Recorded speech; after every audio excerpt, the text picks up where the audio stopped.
Hello there, ladies and gentlemen, and welcome to another episode of CookieCast. Today on CookieCast, it's the football podcast. We're a man down, but we're not a dollar short. We've still got the host with the most, and another host from another podcast, and me filling things in a book. So really, we're basically at full steam. Please come back, Matt. We miss you. If you're checking us out on YouTube, you can look at our lovely faces. And while you're there, as a distraction, you can click the subscribe button and make everything right with the world. If you're just listening along, that's perfectly fine. But you can also subscribe, and it does help us out, lets us know how much you love us, and we're really needy. So here we go. This is CookieCast, the football podcast.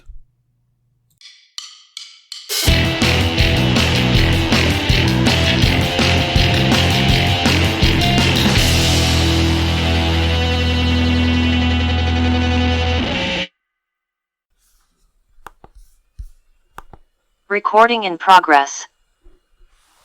She knows what time it is, and you guys know what time it is, and these guys know what time it is. All the guys know what time it is, and that time is football time. I'm going to hand you over to the host with indeed the most, Mr. Paul Williams, and he's going to let you know what's going down. Thank you very much, Mr. Cook. Good welcome. Good welcome. That's not even a thing. It is now. It is now. If they're not saying, but yes, good evening, good afternoon, good morning, good time to you all, whatever time you're listening or watching this particular show. It's another weekly update from the world of football.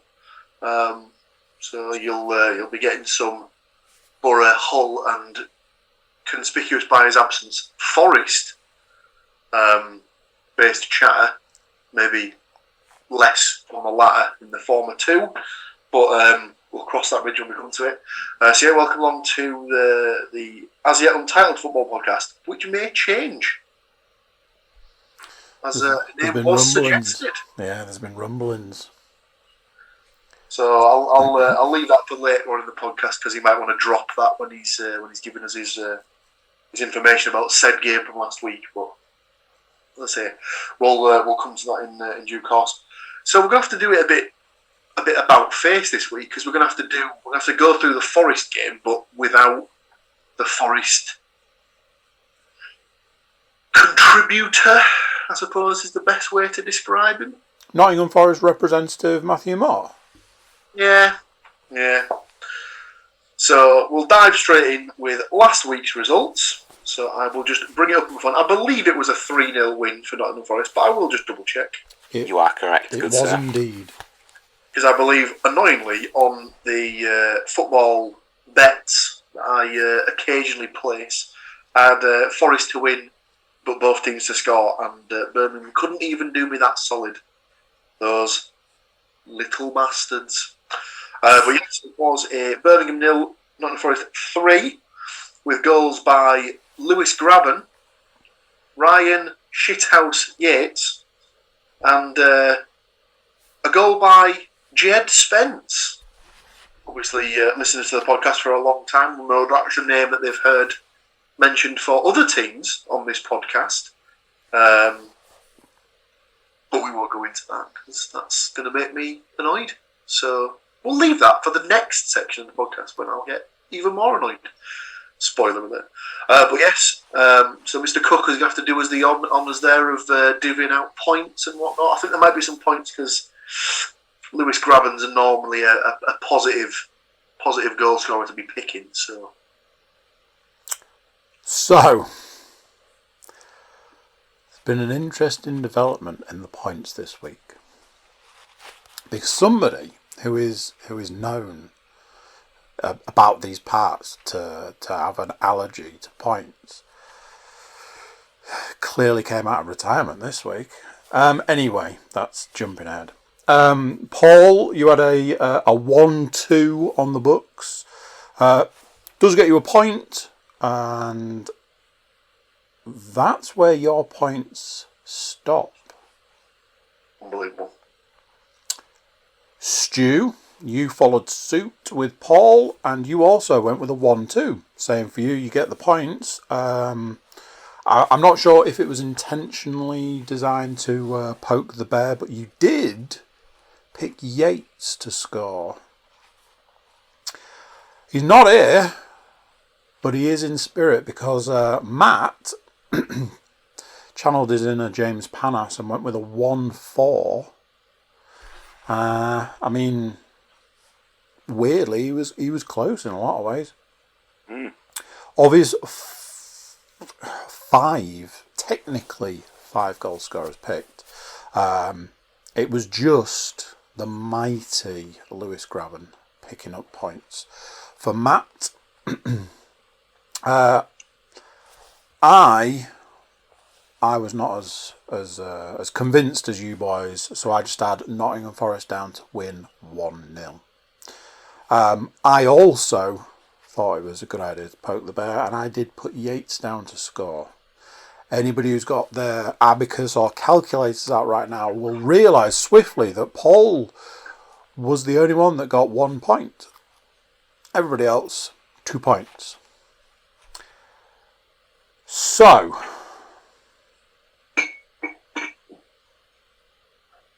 that brings us to the next game.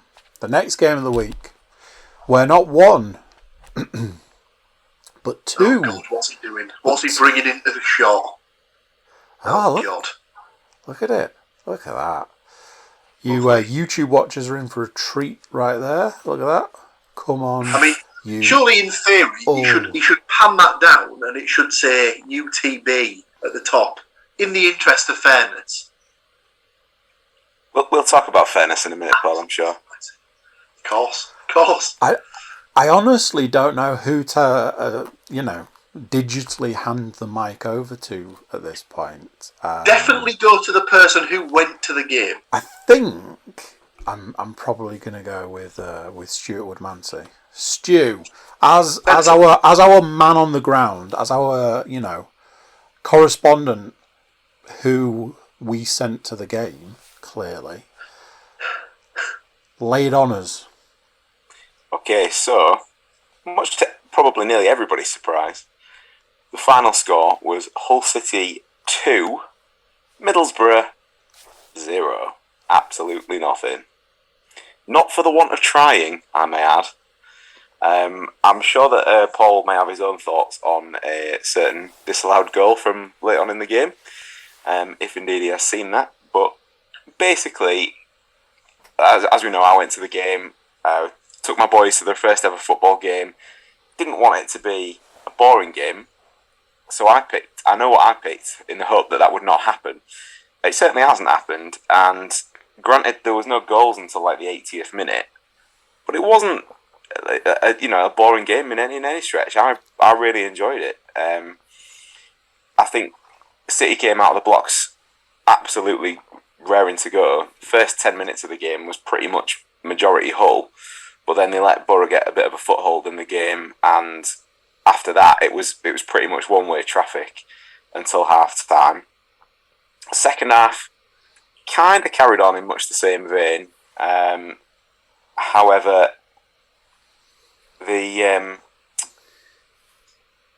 I think the tail of the game will probably be, by not looking at official statistics, but by my reckoning, I've been there in person.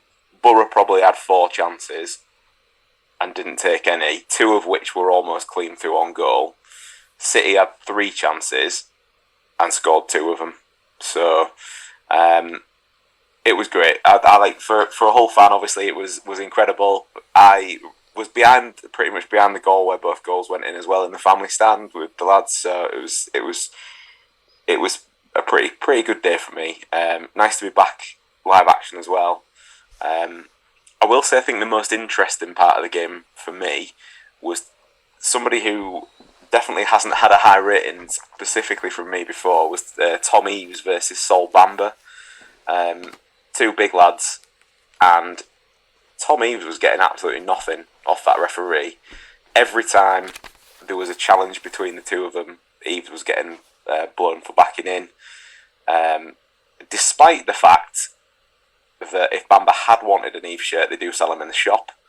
That unfortunately did go unpunished at least 3 times, and the whistle blew and was given the other way.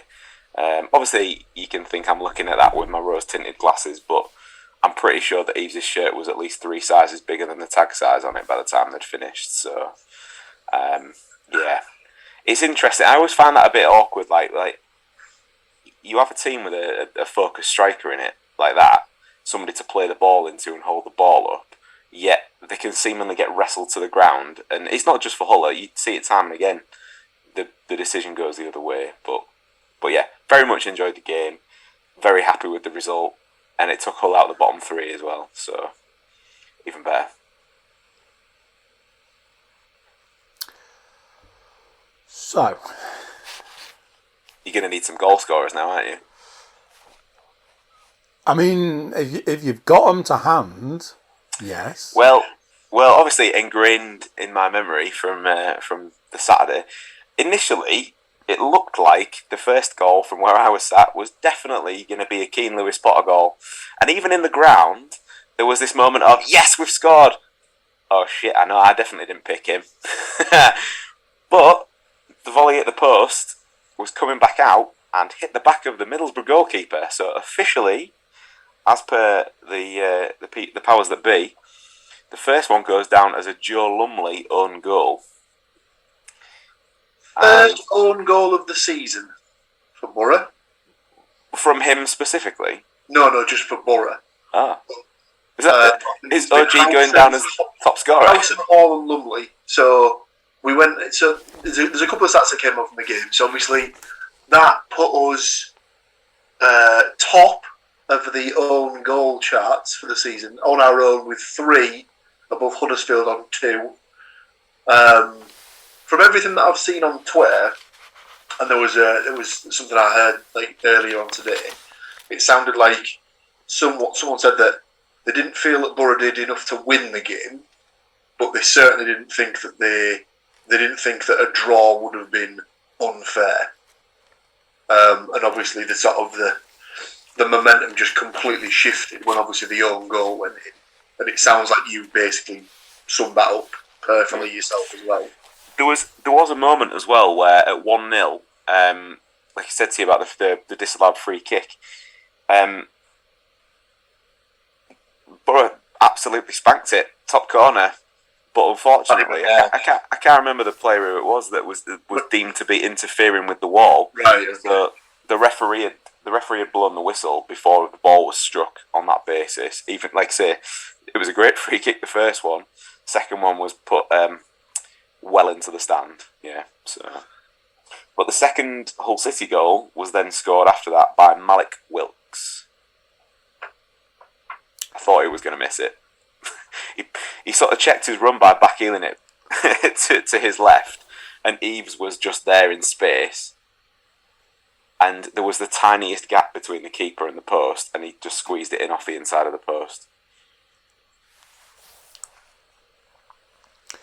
So, I can hear you all saying, what does that do to the scores?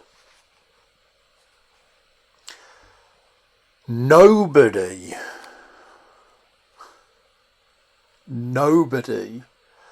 got any points for the score. Everybody went with a draw, which in hindsight, I look at it now and I'm like, if only we knew someone who is well known for playing for points, who could have, just gone one way or the other and made it a little bit different. But, yeah. So, what you're asking is, did anyone at all, get either of the goal scorers? Now, let's face it, it was probably quite unlikely that anybody was going to get the Middlesbrough keeper scoring an own goal. But one man, like a lighthouse in the darkness, went, do you know what? I'm putting him down. Wilkes to score. And that man is Paul Williams. And, more annoyingly, I'm pretty sure I had Keane Lewis Potter as the other goal scorer. You would be correct, but then if you'd been getting points, then so would other people. Everybody else. So, if you remember how Paul was the only person who got 1 point in the Nottingham Forest game, but he's also the only person to get any points, 1 being the number, out of the Hull City Borough game. What has actually happened is, it's all 2s across the board there. It's a draw for the week. It's a 4-way tie. And if he was That's incredible. If he was here, Matt would be involved in what could only be described as a fight to the death. But as he's not here, we will have to postpone to next week, maybe. So, how do you want to tackle this? Do you want to talk the segment that's known as This Week in Football now, or do you want to predict internationally as international men of mystery? We'll keep it on topic. We'll keep it on formula and stuff like that. So we'll go for the coming week's fixtures. So obviously, as Andy's just alluded to, it is international break. So there's no domestic football. Tell a lie. There is domestic football, just not in the Premier League and the Championship. So there is domestic football. There is Hartlepool United games, for example, this coming weekend. But there are England fixtures. So there's an away game in Andorra this coming Saturday. And then they will be playing Hungary at home on the following Tuesday from that Saturday.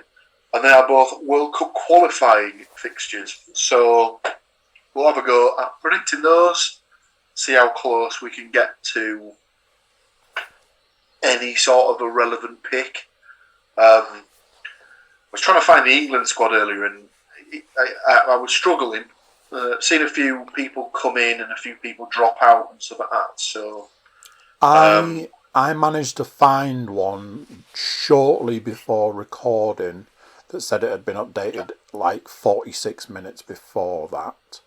So I used that to pick goal scorers. However, I can guarantee when I unleash my goal scorers upon the world, I'll be informed, they don't even play for England or something, You know how it goes. You know how my picks are. So, as has been correctly pointed out, Andorra versus England.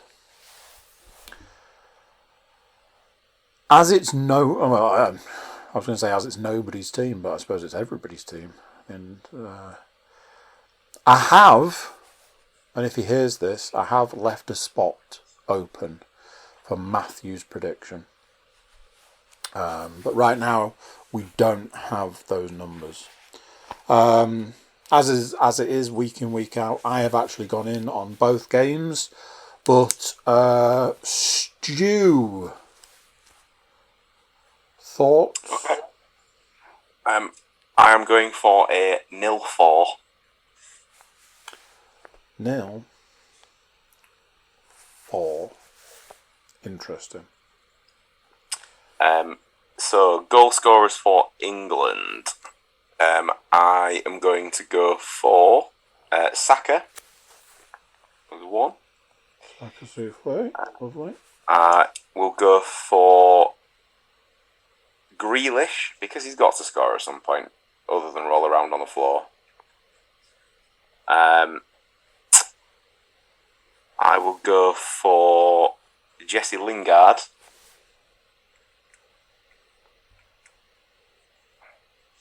And seeing as he's just had his call up and it's probably the game of the two that he will play in, I will go for Tammy Abraham to score the fourth. Or one of the four at the very least. Okay.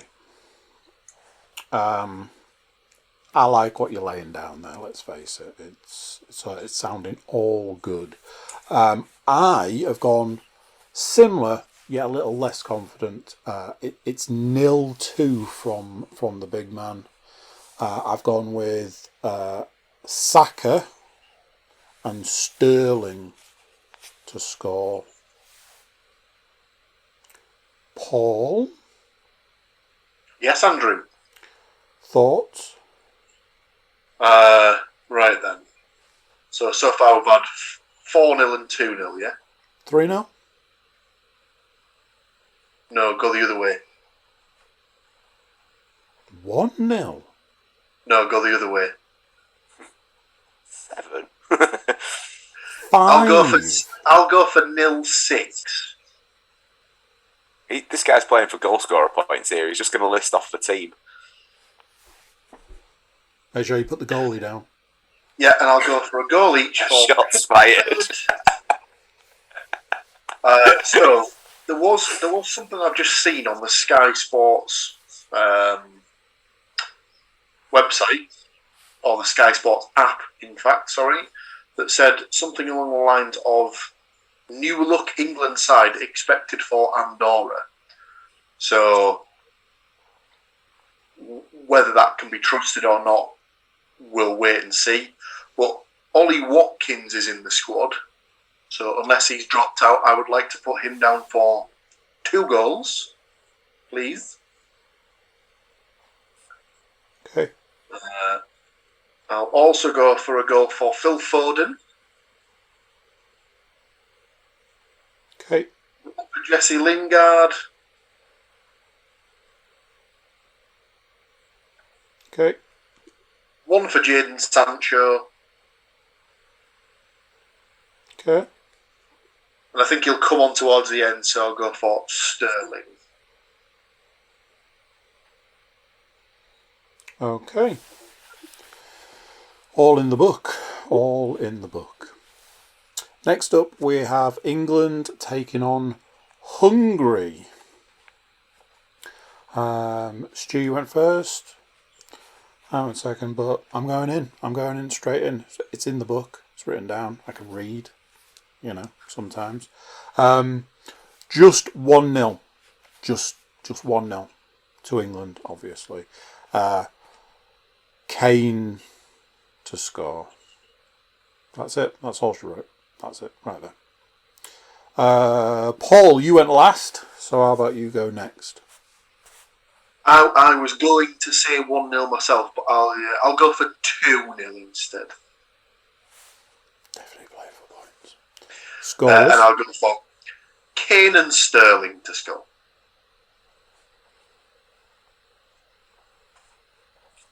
Stu? Look at it. Lovely. You boys are in. I feel like countdown. I have to show my workings when you come up with the same answer. So I'd also written down England 2, Hungary 0, Kane and Sterling. Well, it's in the book.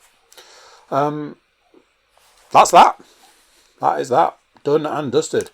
We get through it quick. I'm starting to think that maybe Matt's the one that holds us up. He's all, It's domestic football. He's all chatty Cathy, talking about all them footballs. So, the book is closed. That can only mean it's time for the football news in a segment we like to call This Week in Football. Anything?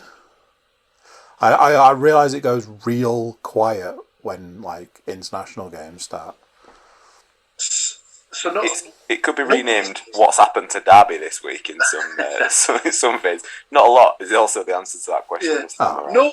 No one's died, thankfully. Or I say no one. Obviously, somebody will have died at some point.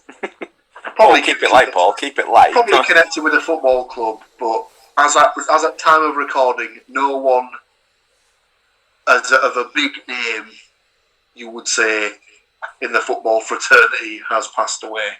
So that's always a good start for the week. The only big thing I can think of is that there's been a managerial change. For Premier League football fans will not be surprised to hear that it's come at Watford, where their latest 10-month managerial appointment has come to an end. So they had given the bullet to Cisco Munoz, who was the previous manager, and replaced him immediately with Claudio Ranieri, taking charge of his 4th English club, I believe, after Chelsea, Leicester and Fulham. So I don't know how long he's got, how long a contract is he given. What's it say? 2-year contract, so he'll probably see out at least 7 months of that before he's given the bullet. I was talking to my friend about this the other day, and I basically said, no one who takes the job at Watford can ever be surprised, and that's, strange enough, the first thing that this last guy who got sacked said. He was like, he was surprised to have been told that he was leaving the club. And then I just said, so he's obviously not done his research on Watford then. Ranieri's just got to be topping up his pension at this point, surely, because like, he ain't there for a long time. He's there for a good time. Exactly. But I mean, just... I'm going to have to see if I can find the stats on this, but... Right, Ranieri is Watford's 13th different permanent boss since the Pozzo family completed their takeover of Watford in 2012. So, 13 different managers in 9 years. So, what's that? An average of about 10 months per manager. 9 to 10 months. It's funny you should say that, because this guy was sacked after just less than 10 months, so he's about on average. Literally... They obviously, I honestly don't know the longest time that any of those 12 managers was in the position for, but I can't remember a season where they started and ended the season with the same manager. Maybe they might have got about a season and a half out of Javi Grazia, but that is literally, like, maybe it. But it's... Obviously, you're never going to turn down a job at a Premier League team, but if you were a sensible manager, there's no way you'd be going anywhere near that job, because it just offers absolutely no security whatsoever. You know you're going to be there for... They're going to give you a contract for 2 years, but you know that you're either going to serve the 2 years or you're going to get paid for the 2 years at the absolute worst. So... Yeah, just a strange one for me. They'd got beat by Leeds, and I think they're still only something like 3 points worse off than Leeds are at this point of the season. Anyway. That was Leeds' first win of the season as well. But the bit that always grates me, especially as like a lower league fan, is like the guy who they sacked was the guy who essentially got them promoted last season, and he's not even had like 3 months at having to go at the Premier League. It's just, out the door, kid. Off you go. Bizarre, isn't it? Yeah. Well, in a kind of weird way, it's a system that works for them, because obviously since they've taken over, they've had 2 promotions and a stint of about 4 or 5 years in the Premier League. So you can't really argue with the way they go around doing their business. It clearly is a system that works for them and stuff like that. But with regards to it being Ranieri, though, I've read that he's 70 coming up as well. So that seems like obviously he's quite an old guy, but like as a football fan in general, I'm happy to see him come back into English football. Like, he's a character, isn't he? He's one of he seems like one of the good guys, and he's always got a good interview in him. So at least it'll be entertaining. Even if like the team are terrible, he'll be worth a soundbite or two. Yeah, definitely. I was going to say he is always in that sort of Ian Holloway bracket of good for a soundbite, like you said, and stuff like that. I mean, outside of that, not really a strong news week, to be honest with you. Obviously, there was keeping it in the Premier League. There was consternation amongst fantasy football players everywhere when Cristiano Ronaldo was announced as being on the bench for the game against Everton at the weekend. He did bring him on, and they didn't win. So apparently, at the end of the game, he basically didn't go around congratulating everybody else or shake hands with people. He just stormed straight off down the tunnel, and that's got people's tongues wagging. You can tell it's been a slow news week. Sorry, Paul. You can tell it's been a slow news week in all of football on the basis that was predominantly Sky Sports News' entire day yesterday. Nothing's happened. Bizarre, isn't it? Gary Neville was doing an interview about how Ronaldo should be more professional about that, and I was like, "Oh yeah, Gary, because you were always professional in your playing career, weren't you?" Cue that video of him celebrating when the goal goes in against Liverpool. Yeah, absolutely rock all. Yeah, that was quite funny. But yeah, that's pretty much it, ladies and gents. As I said, international this week, short and sweet. International games do bring a slightly quieter time in the football world. We've told you what happened last week, and we've told you what's absolutely going to happen in the coming week. We've given you all the news that we can give. That's all she wrote, I'm afraid. Join us next week, however you get your podcasts. Join us when we get back to talking, I don't want to say real football. Normal football. Domestic football. Domestic football. That's it. That's the one. I'm so easily confused. Thank you, gentlemen, for joining me and these lovely people, taking us through the somewhat choppy waters of the football world. And next time, maybe the Nottingham Forest Massive will be representing. Until then, I'm going to say bye to you, bye to these lovely people, and catch you next time. Bye. So there you go. What do you think of that? Short and sweet. Never a bad thing. No matter what they tell you. It's all fine. Thank you for joining us. Thank you for listening along or even watching along. And if I can trouble you for one moment to click that subscribe button, like, share, comment, wherever you're getting your podcast. It's a big help to us. Jump over to the cookiecast.com. Check us out over there. Drop us a line. Let us know how you're getting on. There we go. That's it for this one. Until next time, I'm going to say bye, and I'll see you then.